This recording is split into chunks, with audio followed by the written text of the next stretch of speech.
The popular comic-style novel Watchmen portrays many themes and parallels connecting the present-day society to the Vietnam War. One of the major comparisons of today's society to the society in the 60s is the theme of freedom versus confinement. The decade of peace, love, and harmony was brought about by the ability of members of society to do whatever pleased them. It was the beginning of college students openly protesting the war on their campuses. It was the beginning of mass rioting, not only against the war, but also against the civil concerns regarding race that were taking place at that time. There was freedom of the press, for this was the first televised war. This was not a brutal war in nature when compared to the cruelties of the previous world wars, but it was the first time the majority of America's society was seeing the horrors that occurred on a daily basis involving their sons, their husbands, and their fathers. This freedom of the press was mirrored by the freedom of any type of American, regardless of gender, race, ethnicity, or religion, to choose to fight for their country. These freedoms were expressed throughout the novel of Watchmen. For example, Laurie states, "We're young lovers. The world could end tomorrow. And how are we spending our Sunday evening? We're planning to bust a homicidal maniac out of Sing Sing."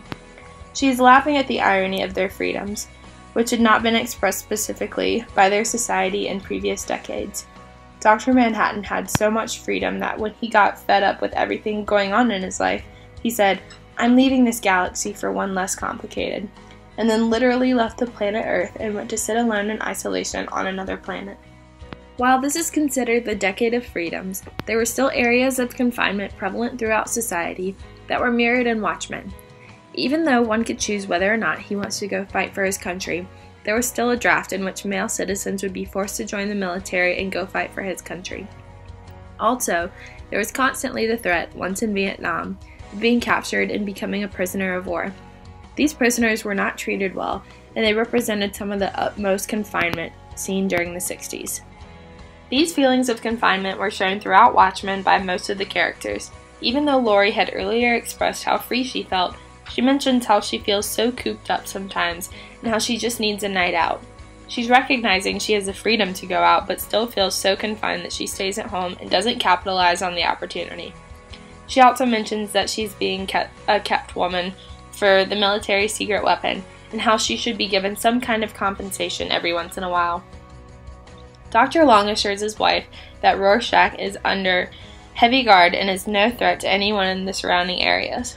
This sounds a lot like the mentalities when guarding the prisoners of war in Vietnam. They were locked up and heavily guarded and not let loose from the guards' sights. In response, Rorschach says, "I got the bad side of isolation without the compensations, like privacy."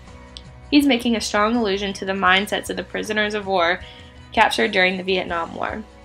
He also told the other prisoners that they were locked up with him instead of vice versa.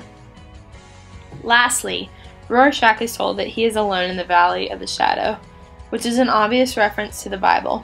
However, with this reference comes the knowledge that Rorschach does not fear evil, for he knows that God or the government or whoever is in charge is with him.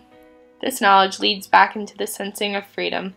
There is always a taste of freedom both in the novel Watchmen and during the Vietnam War and surrounding decades.